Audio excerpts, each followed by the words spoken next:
വീട്ടിലിരുന്ന് കുട്ടികളൊക്കെ ക്ലാസ്സിൽ പോയി കഴിഞ്ഞാൽ ബോറിങ്. അപ്പോൾ ഫാഷൻ ഡിസൈനിങ് പഠിക്കാൻ പോയി, ഡിപ്ലോമ എടുക്കും. അപ്പോൾ ആ സമയത്ത് ഡ്രൈവറൊക്കെ വെച്ചിട്ട് പോകുമ്പോൾ എനിക്ക് ഭയങ്കര ഇറിറ്റേഷനാണ്. കാര്യം നമുക്കൊരു പ്രൈവസി ഇല്ലാത്ത പോലെ നമ്മൾ വണ്ടി എടുത്ത് പോകുമ്പോൾ നമുക്ക് ഇഷ്ടമുള്ള പോലെ പാർക്ക് ചെയ്ത് പോരാ. ഇത് ഒരാളെ വെയിറ്റ് ചെയ്യണം, കഴിയുമ്പോൾ ആളെ വിളിക്കണം. അപ്പം എനിക്ക് ഭയങ്കര, ഞാൻ നാസ്കർ ഭയങ്കര ബോറിങ്ങാന്ന് പറഞ്ഞു. അപ്പോൾ നാസ്കർ പറഞ്ഞു എന്നാ പിന്നെ അങ്ങനെ വണ്ടി എടുത്ത് തന്നത്. നാസ്കയുടെ വണ്ടി തോടിക്കല്ലേ, കുറച്ചുകൂടി വലിയ വണ്ടി ഉപയോഗിക്കുന്നത്. പിന്നെ അത് മാത്രമല്ല, ഇനി ചെറുതായിട്ടൊക്കെ തട്ടിയാലും മുട്ടിയാലും കുഴപ്പമില്ലാത്ത വണ്ടിയാണ് നമ്മൾ ആദ്യം പരീക്ഷിക്കാൻ കൊടുത്തത്. രണ്ടാമത് ഞാൻ പറഞ്ഞൊരു കാര്യം എന്ന് പറഞ്ഞാൽ, നമ്മളൊന്ന് ഒരു മൈൻഡ് ഫ്രീ ആകാന്നൊരു സംഭവമുണ്ട്. 100 ടെൻഷനിലൊക്കെ നമ്മളിത് പഠിക്കുക, അല്ലെങ്കിൽ വീട്ടിലെ കാര്യങ്ങളൊക്കെ ചെയ്തപ്പോൾ തന്നെ വണ്ടി എടുത്ത് പോവുക. കാരണം അങ്ങനെ ഇറങ്ങാൻ പറ്റുന്നൊരു സാഹചര്യമല്ല. അപ്പൊ ഞാൻ പറഞ്ഞു, വണ്ടി നമുക്ക് പോയാൽ കുഴപ്പമില്ല, പക്ഷെ ഭാര്യ പോയാൽ പിന്നെ നമുക്ക് വേറെ അല്ല, സത്യം പറഞ്ഞാൽ അത് എൻ്റെ മനസ്സിലുള്ള കാര്യങ്ങളത്. അപ്പൊ അങ്ങനെ പിന്നെ ഓടിച്ച് കുറെ ഫ്രീ ആയി കഴിഞ്ഞപ്പോഴാണ് നമ്മള് ഇപ്പൊ ആളൊറ്റയ്ക്ക് എല്ലാ സംഭവങ്ങളൊക്കെ കറക്റ്റായിട്ട് ചെയ്യും. പിന്നെ വാങ്ങിയത് സമയത്ത് എൻ്റെ ഫ്രണ്ടിൽ വിട്ടിട്ട് ആസ്ക ബാക്കിൽ വരുമായിരുന്നു. കാര്യം ഞാൻ കറക്റ്റായിട്ടൊക്കെ പോകുന്നുണ്ടെങ്കിൽ, അല്ലെങ്കിൽ അപ്പോൾ ഞാൻ നോക്കുമ്പോൾ ബാക്കിൽ വന്നിട്ട് കറക്റ്റായിട്ടൊക്കെയാണോ ഓടിക്കുന്നത് എല്ലാം നോക്കിയിട്ടാണ് അല്ല, അതിന് വേറെ തമാശ കൂടി പറയാം. അത് എന്താ കാര്യം വെച്ചാല്, ഞാൻ ആ പറഞ്ഞ ജഡ്ജ്മെന്റ് കറക്റ്റ് ആയിരുന്നു എനിക്ക് തോന്നിയിട്ടുള്ളൊരു സംഭവം വെച്ചാല്, ഈ ഷോപ്പ് നമ്മൾ ഇതിൻ്റെ ഇടയ്ക്ക് ഒരു ഫാഷൻ ഡിസൈനിങ് സംഭവങ്ങളൊക്കെ ആയിട്ട് ഒരു ബോട്ടിക് സംഭവം തുടങ്ങിയിരുന്നു. മേക്കപ്പ് എല്ലാം ഞാൻ കഴിഞ്ഞതാ, പഠിച്ചതാ. അപ്പോൾ നമ്മുടെ തന്നെ ബിൽഡിംഗ് ഉണ്ട് ചൂണ്ടിയിൽ. അവിടെ ഈ സംഭവങ്ങൾ ചെയ്തു. കുട്ടികളെ രാവിലെ വിടും. അപ്പോൾ ഞാനില്ല, രാവിലെ വിടുന്നു, അത് കഴിഞ്ഞിട്ട് പിന്നെ ഷോപ്പിൽ പോകുന്നു, അത് തിരിച്ചു വരുന്നു. അങ്ങനെ ഒരു ദിവസം ഭയങ്കര ടയർഡ്. അപ്പോൾ എനിക്ക് തന്നെ അറിയാം, ഫോൺ വിളിക്കുമ്പോഴൊക്കെ അറിയാം ടയർഡാണ് സംഭവം പറയാം. പിന്നെ ഞാൻ ഉച്ച സമയത്ത് വിളിച്ചപ്പോൾ, നമസ്കാർ, ഞാനിവിടെ ഒരു മതിലിൻ്റെ അടുത്തുണ്ട്. ഞാൻ മതിലിൻ്റെ അടുത്താ, ജസ്റ്റ് ഒന്ന് മതിലിൻ്റെ അവിടെ പാർക്ക് ചെയ്താണ്. ഞാൻ പറയാം, എന്ത് പറ്റി എന്ന് ചോദിച്ചു. ഇങ്ങനൊരു മതില് ഞാൻ ഇതിനു മുമ്പ് കണ്ടിട്ടില്ല. അതെ, പറഞ്ഞു, ഇങ്ങനൊരു മരം ഞാൻ ഇതുവരെ. അപ്പൊ ആ മതിലേതാന്നറിയോ? കേന്ദ്ര ഗവൺമെന്റിന്റെ മതില, റോക്കറ്റ് മതിലില്ല, ചെറിയൊരു മതില്. ഒരു സെക്കൻഡ് കൊണ്ട് ഇവിടെ ടെററിസ്റ്റായി. അതാണ് അത് ഭയങ്കര ശ്രദ്ധിക്കാം. 4-ാം മൈല് ഞാൻ ഐസാറോട് ഇതൊക്കെ ഉള്ളത്. 4-ാം മൈലാണ് അതിന്റെ സംഭവങ്ങളൊക്കെ ഉള്ളത്. 4-ാം മൈലുകാർക്ക് ഇതിനെ കുറിച്ച് അറിയില്ല, സീരിയസ്നെസ്. നമുക്ക് ഇതിന്റെ സീരിയസ്നെസ് ഇല്ലാന്നുണ്ട്. നമ്മൾ ഏത് സ്ഥലത്താന്നുള്ളതും കൂടി ചിന്തിക്കണം. അത്രയും പ്രൊട്ടക്ഷൻ, അത്രയും സെക്യൂരിറ്റിയും ഭയങ്കര സംഭവമുള്ള ഏരിയയിലാണ് നമ്മളൊക്കെ അപ്പൊ അതിങ്ങനെ വന്നു. അദ്ദേഹത്തിന് എനിക്കൊന്ന് ഏകദേശം ഒരു 100-150 മീറ്ററോളം ഇങ്ങനെ കിടക്കാണ്. ഏരിയ കൂടുതലാണ്. ഇങ്ങനെ വന്ന് ഇങ്ങനെ വളഞ്ഞു പോകും. അപ്പൊ ഇവിടെ ഇങ്ങനെ വന്നൊക്കെ കറക്റ്റാണ്. പിന്നെ ഇങ്ങനെ പോയപ്പോ ഇങ്ങോട്ട് പോയില്ല. അത് എന്തറിയോ, അതല്ല, വെളുപ്പിന് ഒരു 4-5 മണിക്ക് എഴുന്നേറ്റ് അപ്പൊ രാവിലെ 6:30 ബ്രേക്ക്ഫാസ്റ്റ് കൊടുക്കണം. കുട്ടികളെ 7 മണിക്ക് കൊണ്ടുപോയി വിടണം. അത് കഴിഞ്ഞ് തിരിച്ചു വന്ന് 3-ാമത്തെ ആളെ കൊണ്ടുപോയി, അവർക്ക് വേറെ ടൈം, അങ്ങനെ അത് വിടണം. അത് കഴിഞ്ഞ് വീട്ടിലെ എല്ലാ ജോലിയും കഴിഞ്ഞ് ഉച്ചയാകുമ്പോൾ വീണ്ടും ഇവനെ 2-ാമത്തെ ആളെത്തും, 3-ാമത്തെ ആളെത്തും, അവനെ വിളിച്ചിട്ട് വരണം. അത് കഴിഞ്ഞ് പിന്നെ അവന് സ്നാക്സ് ഒക്കെ കൊടുക്കുമ്പോഴത്തേക്കും അടുത്ത് വരും. അങ്ങനെ എനിക്ക് ഒട്ടും റെസ്റ്റ് ഇല്ല, ടയർഡായി. അപ്പൊ ഞാൻ ഫുഡ് എടുത്തു കഴിഞ്ഞപ്പോൾ എനിക്ക് ഉറക്കം വന്നു തുടങ്ങി. അപ്പോൾ ഞാൻ വിചാരിച്ചു ഞാൻ ഉറങ്ങിപ്പോവാണ്. അപ്പോൾ മോൻ 1:30 ആകുമ്പോൾ അവൻ ഒരു 2 സ്റ്റോപ്പ് അപ്പുറത്തേറ്റും. അങ്ങനെ അവനന്ന് എന്തോ ഫസ്റ്റ് സ്റ്റാൻഡേർഡിൽ എന്തോ ആണ്. ഞാൻ വണ്ടി എടുത്ത് അവൻ്റെ അടുത്ത് ചെല്ലുമ്പോഴും ഞാനിങ്ങനെ ഉറങ്ങിപ്പോണ്ടെന്ന് തോന്നുന്നു. അപ്പോൾ അതുവരെ ഞാൻ പകൽ ഉറങ്ങാറില്ല, രാത്രിയും ടയറാണ്, അധികം ഉറക്കമുള്ള ആളല്ല. ഞാനിങ്ങനെ വണ്ടി എടുത്ത് അങ്ങോട്ട് പോകുമ്പോഴേ എനിക്ക് തോന്നുന്നു ഞാൻ ഉറങ്ങിപ്പോവാണ്. അപ്പോൾ അങ്ങനെ ഉറങ്ങാൻ വഴിയില്ലാതെ ഇപ്പോൾ ഉറങ്ങാത്ത ഒരാളാണ്. അങ്ങനെ മോൻ വണ്ടിയിൽ കയറി അവനെ ഫ്രണ്ടിലിരുത്തി ഞാനിങ്ങനെ പോകുമ്പോഴും എനിക്ക് തോന്നുന്നുണ്ട് ഞാൻ ഉറങ്ങിപ്പോകും, വേഗം വണ്ടി വീട്ടിലെത്തിക്കണം എന്ന് തോന്നി.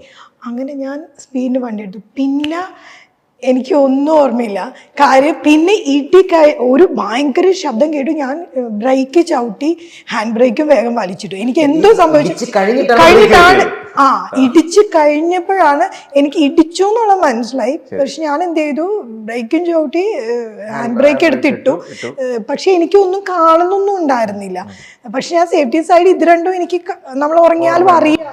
പിന്നെ ഞാൻ അവിടെ റിലാക്സ് ചെയ്ത് അത് കഴിഞ്ഞ് ഞാൻ നോക്കുമ്പോൾ ഒരു വലിയൊരു മരവും ഒരു വലിയൊരു ഈ മതിൽ കെട്ടും. അപ്പൊ ഞാൻ എന്റെ വിചാരം മതിലിൽ ഇടിച്ചതായിട്ട് എനിക്കൊരു ഇത് കിട്ടുന്നില്ല.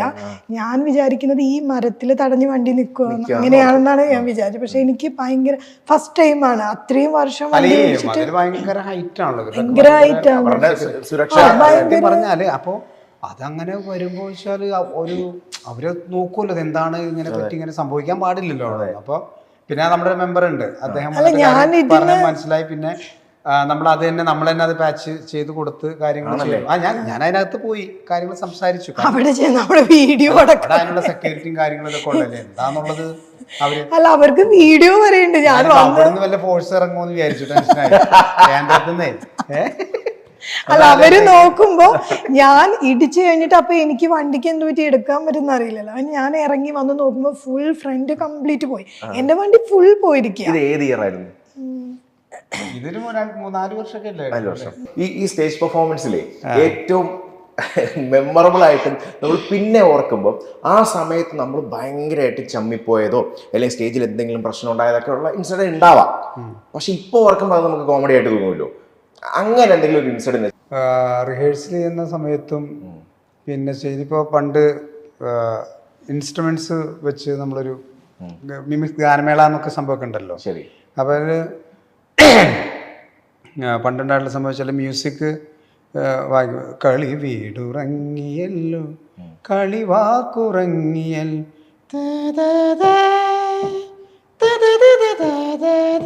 ഇങ്ങനെയുള്ള തുടങ്ങുക. അങ്ങനെ അപ്പൊ ആ പിച്ചിലാണ് തുടങ്ങുക, കളി വീടുറങ്ങി. അപ്പൊ അങ്ങനെ ആ ഒരു പിച്ചിൽ തുടങ്ങിയാലാണ് ഈ ഇൻസ്ട്രുമെന്റ് വായിക്കുന്ന ആൾക്ക് കറക്റ്റ് ആവുള്ളൂ, പിടിക്കാൻ പറ്റുള്ളൂ. അപ്പൊ ഇവൻ തുടങ്ങിയപ്പോ തന്നെ പിച്ച് മാറിപ്പോയി. കളി കളി അത് കഴിഞ്ഞിട്ട് അടുത്ത ബീജി വരുമ്പോ പിന്നെ വീട് എടുക്കാൻ പറ്റുന്നില്ല. ഇമാതിരി പരിപാടികൾ കൂട്ടിക്കൊണ്ടാ സ്പോട്ടില്. അതായത് പിച്ച് മാറ്റെന്ന് പറയുന്ന സംഭവങ്ങള് കുറെ തമാശകൾ ഉണ്ടായിട്ടുണ്ട്. അങ്ങനെ അബദ്ധങ്ങൾ എന്ന് പറയുന്നത് ഇപ്പൊ ഈ നടന്മാരെ അനുകരിക്കുന്നതിലൊക്കെ പലപ്പോഴും പല സംഭവങ്ങൾ വരും. അപ്പൊ നമ്മൾ റീസെന്റ് പറഞ്ഞിട്ടുള്ള കാര്യമാണ്. അതായത് ഈ പിന്നെ പുതിയ പുതിയ താരങ്ങളെ കൊണ്ടുവരും. ഇപ്പോൾ നമ്മൾ സ്ഥിരമായിട്ട് ഇപ്പോൾ പ്രേം നസീർ ചെയ്യുന്ന അന്ന് ആ ഒരു സമയങ്ങളിലൊക്കെ ഇപ്പോൾ Nazir sir, K P Ummer, Madhu, Janardhan ഒക്കെ ചെയ്തുകൊണ്ടിരിക്കുന്നതിൻ്റെ ഇടയിൽ ചില പടങ്ങൾ ഹിറ്റാവും. ഹിറ്റായി കഴിയുമ്പോൾ അതിനകത്തൊരു നടൻ ക്യാരക്ടർ കൊണ്ടുവരാൻ. അപ്പോൾ അവർക്ക് ഷൈൻ ചെയ്യാൻ കൂടിയാണല്ലോ. കാരണം വെച്ചാൽ പുതിയൊരു നടൻ ഞാൻ ഇന്ന് എടുക്കാൻ പോവാണ്, സൂപ്പർ ഹിറ്റ്. അപ്പോൾ അങ്ങനെ അതാണ് ഇപ്പോൾ ലേലത്തിലെ സംഭവം. ഞാൻ നേരത്തെ പറഞ്ഞിട്ടുള്ള കാര്യമാണ്. ലേലം സിനിമയിൽ വളരെ നാളുകൾക്ക് ശേഷം ഹിറ്റ് സംഭവമായിട്ട് മറ്റേ സോമചേട്ടൻ്റെ ക്യാരക്ടർ ആ സംഭവം വന്നാൽ അതിൻ്റെ ഡയലോഗ് ഭയങ്കര ഹിറ്റാണ്. അത് നേരെ ആ തിരുമേനി സംഭവമൊക്കെ. അപ്പോൾ ഇതിനകത്ത് നമ്മുടെ ബെന്നി എന്ന് പറഞ്ഞ നമ്മുടെ സുഹൃത്ത് ഞാൻ വന്നിട്ട് പറഞ്ഞു, ഞാനിന്ന് സോമചേട്ടൻ ചെയ്യാൻ പോവാണ്. അപ്പോൾ ഡയലോഗ് ഭയങ്കര ഹിറ്റാണ്. അപ്പോൾ നടക്കുന്നത് പൂരപ്പറമ്പിലാണ്, ഉത്സവപ്പറമ്പിലാണ്. അപ്പോൾ ഞാൻ പറഞ്ഞു, എടാ നമുക്ക് ഓഡിറ്റോറിയം ആണെങ്കിൽ കുറച്ചും കൂടി അവിടെ വേറെ പ്രശ്നം, കുറച്ചുകൂടി ഒതുങ്ങിയ സ്ഥലമാണല്ലോ. അപ്പോൾ നമുക്കൊരു നല്ല പഞ്ച് ഉണ്ടാവും ഈ സിസ്റ്റത്തിലൊക്കെ ഇത് വരുമ്പോൾ. ഓക്കെ, ഇതിങ്ങനെ വൈഡായി കിടക്കില്ലേ, ഇവിടെ ചെയ്താൽ ചിലപ്പോൾ ഈറ്റില്ലെങ്കിൽ പിന്നെ അത് ഏതൊക്കെ മൈൻഡിലാണ് ആൾ എടുക്കാന്ന് പറയാൻ പറ്റില്ല. കാരണം നീ ഫസ്റ്റ് പരീക്ഷണം ഇവിടെ വേണോ. ഈവൻ നമ്മുടെ ട്രൂപ്പ് മാനേജറാണ്, ഞാൻ ഈ ട്രൂപ്പിൻ്റെ മാനേജറാണ്, ഇമാതിരി പരിപാടികൾ കൂട്ടിക്കൊണ്ടാൽ മതി, ഞാൻ തീരുമാനിക്കും, ഇത് ഞാൻ തീരുമാനിച്ചാണ് ചെയ്യുന്നുള്ളത്. ഇവൻ്റെ ശൈലി ഇതാ സംസാരിക്കുന്നത്. പറഞ്ഞു ശരിയാണെന്ന് നീ ചെയ്ത് കുഴപ്പമൊന്നുമില്ല എന്ന് പറഞ്ഞു. അങ്ങനെ പല നടന്മാരെടുക്കുന്നത് ഭയങ്കര അപ്ലാസാണ്. കാരണം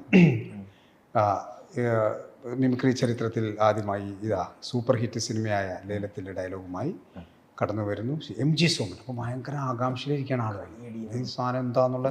കാരണം അതുവരെ ആ സമയത്ത് ആരും അത് ചെയ്തിട്ടില്ല.